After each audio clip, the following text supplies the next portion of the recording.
आज की इस वीडियो में हम एनालाइज करेंगे बैंक ऑफ बड़ौदा के शेयर को और जानेंगे कि क्या लेवल्स हैं इसके एंट्री करने की, क्या इसका सपोर्ट लेवल है और क्या इसका रेजिस्टेंस लेवल है और आने वाले समय में इसका शेयर किस लेवल तक पहुंच सकता है। तो बने रहिए मेरे साथ इस वीडियो में शुरू से के अंत तक, जहां हम आज एनालाइज करेंगे बैंक ऑफ बड़ौदा के शेयर को। साथ ही यदि आप मेरे चैनल नए हैं तो प्लीज़ मेरे चैनल को लाइक एंड सब्सक्राइब करना ना भूलें। तो आइए हम जानते हैं बैंक ऑफ बड़ौदा के शेयर को।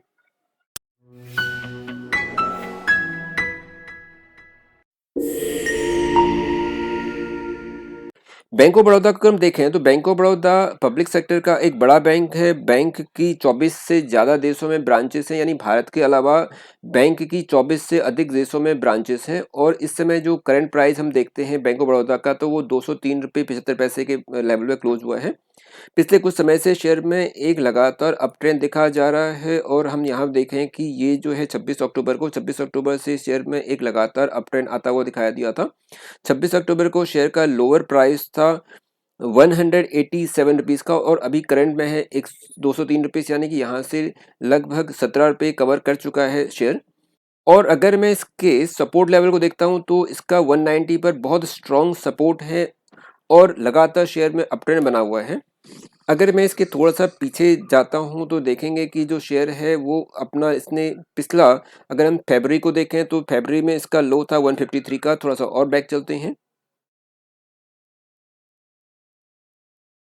तो यहाँ अगर हम थोड़ा सा और बैक चलते हैं तो हम पाएंगे कि शेयर अपने काफ़ी लो लेवल से नीचे से उठता हुआ ऊपर आया था। अगर हम 17 जून 22 को देखते हैं तो 17 जून 22 से शेयर को मैं यहाँ से अगर एक ट्रेंड लाइन ड्रॉ करता हूँ तो हम देखेंगे कि ट्रेंड लाइन्स में हम देखेंगे क्लियर अप ट्रेंड आया था शेयर पे। शेयर अपने लो लेवल 88 रुपीज़ जो कि 15 जून को था उससे ऊपर भागा था और शेयर ने अपना हाई बनाया था 196 रुपीज़ का। ये था 9 दिसंबर 22 को। यानी अगर मैं यहाँ पर स्केल को ड्रॉ करता हूँ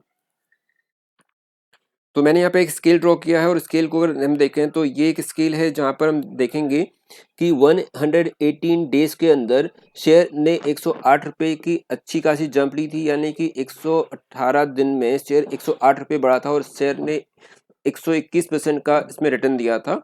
तो ये क्लियरली दिखाई देता है कि 3 महीने के अंदर शेयर अपने लो लेवल से बढ़ता हुआ 121% का अप ट्रेंड लिया था। उसके बाद शेयर में एक गिरावट देखी गई थी।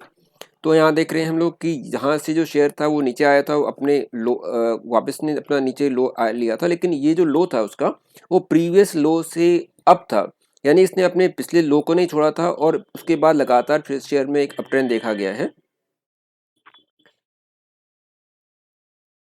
तो यहाँ से हम देखेंगे कि जो अगेन जो शेयर था वो अपने अगेन नए हाई को बनाता है, यानी एवरी नेक्स्ट जो लो था वो नेक्स्ट हाई को और भागता हुआ दिखाई देता है। अगेन इसमें नीचे लो था और उसके बाद वापस में शेयर में अप ट्रेंड आता हुआ दिखाई दे रहा है। तो पिछले काफ़ी समय से अप ट्रेंड आता हुआ दिखाई दे रहा है, लेकिन पिछले अगर हम इसके 1 सितंबर से लेकर के 26 अक्टूबर देखेंगे तो यहाँ पर इसने एक इनवर्स सी का पैटर्न बनाया था। यहाँ पे देखेंगे कि इससे से ये जो शेयर है ये ऐसे इनवर्स टर्न की ओर आ रहा है, यानी शेयर ऊपर गया था। इसका शेयर था 199 रुपीज़ का जो कि 1 सितंबर को था। उसके बाद शेयर ने अपना हाई लिया था 219 रुपीज़ का, उसके बाद वापस नीचे आ गया, लेकिन अगेन अब वापस से शेयर ऊपर की ओर ज़्यादा दिखाई देता है। तो इस हम देखेंगे कि जो शेयर है वापस अपनी अप ट्रेंड को ज़्यादा दिखाई देता है।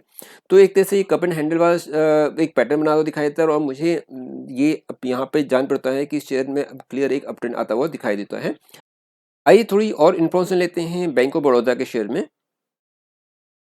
बैंक का शेयर एनएससी और बीएसई दोनों ही स्टॉक एक्सचेंज के अंदर रजिस्टर्ड है। मार्केट कैप्चरिंग है 105,367.28। तो जिससे मैं मार्केट कैप्चरिंग की बात बता रहा हूँ कि ये bank of Baroda one of the largest public sector bank of India. 52 यानी एक साल के अंदर शेयर 143 रुपीज़ के अपने लो से 219 रुपये 60 पैसे तक के हाई तक पहुँचा गया था। वॉल्यूम बहुत अच्छी है शेयर के अंदर, 1555661 की वॉल्यूम इसमें करंट में है और करंट प्राइस है शेयर का एनएससी के अंदर 203 रुपये 75 पैसे का। कंपनी के अगर हम कुछ की पॉइंट्स को देखेंगे तो हम देखते हैं कि यहाँ पे जो पी रेशियो है शेयर का वो है 7.34, अर्निंग पर शेयर है 27.25, पी रेशियो 7.34, यानी कि अभी जो शेयर है वो अपना काफ़ी सस्ता दिखाई देता है पी रेशियो के अकॉर्डिंगली। फेस वैल्यू है शेयर की 2 रुपये की। मार्जिन है 15.74% का। डिविडेंड कंपनी ने दिया था 275% ऑफ देयर फेस वैल्यू, जो लास्ट डिविडेंड दिया था, और एवरेज इक्विटी है 14.36 की। साथ ही एक साल के चार्ट पैटर्न को भी अगर हम देखेंगे तो हम देखेंगे कि शेयर काफ़ी हाई और लो की ओर देखता है, लेकिन शेयर का जो प्राइस था 24 फरवरी 23 को वो 154 रुपीज़ का था। उसके बाद शेयर में एक क्लियर अपट्रेंड आता हुआ दिखाई देता है।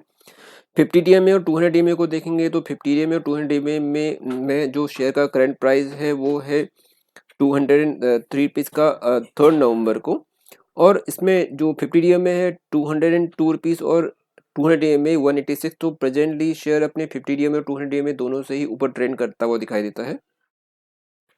प्रॉफिट एंड लॉस को देखेंगे तो रेवेन्यूज में अगर हम देखें तो 2022 के कंपेयर 2023 में क्लियरली इसके अंदर अच्छी खासी जंप है।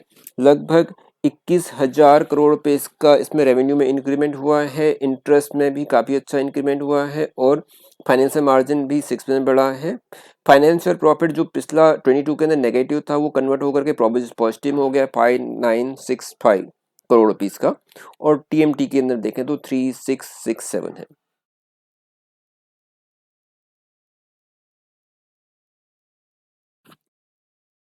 शेयर होल्डिंग को देखें तो क्योंकि ये पब्लिक सेक्टर बैंक है तो इसमें प्रमोटर्स में प्रेसिडेंट ऑफ इंडिया का जो इसमें होल्डिंग है 63.97 है।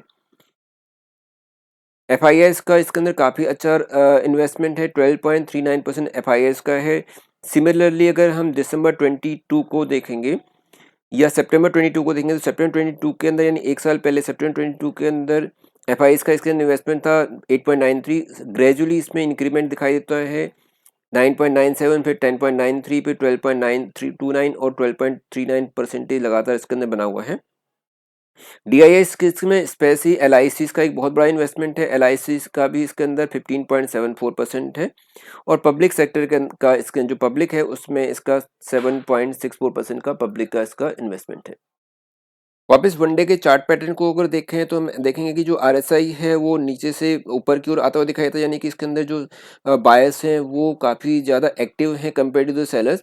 तो जो आरएसआई है वो 31.92 से नीचे से ऊपर की ओर आता हुआ क्लियरली दिखाई देता है। यहाँ पे अगर मैं ट्रेंड लाइन को ड्रॉ करता हूँ देखेंगे कि जो हमारे पास आरएसआई है वो भी अप ट्रेंड में दिखाई देता है।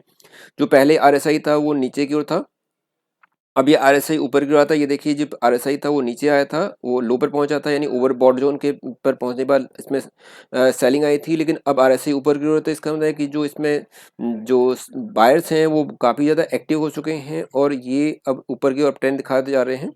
तो इस तरह से आप इसमें अब इन्वेस्टमेंट करके एक अच्छा रिटर्न ले सकते हैं। साथ ही बैंक ऑफ बड़ौदा का रिजल्ट भी आने वाला है, तो इसमें यदि आप इन्वेस्टमेंट करते हैं तो आने वाले समय में आपको ये बहुत बहुत अच्छा रिटर्न दे सकता है।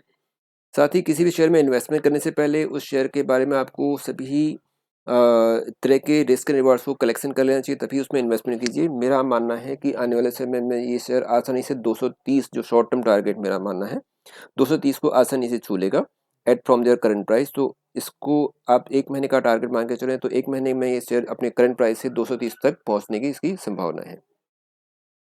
यदि आप मेरे चैनल नए हैं तो प्लीज़ मेरे चैनल को लाइक एंड सब्सक्राइब जरूर कीजिए। Thank you for watching.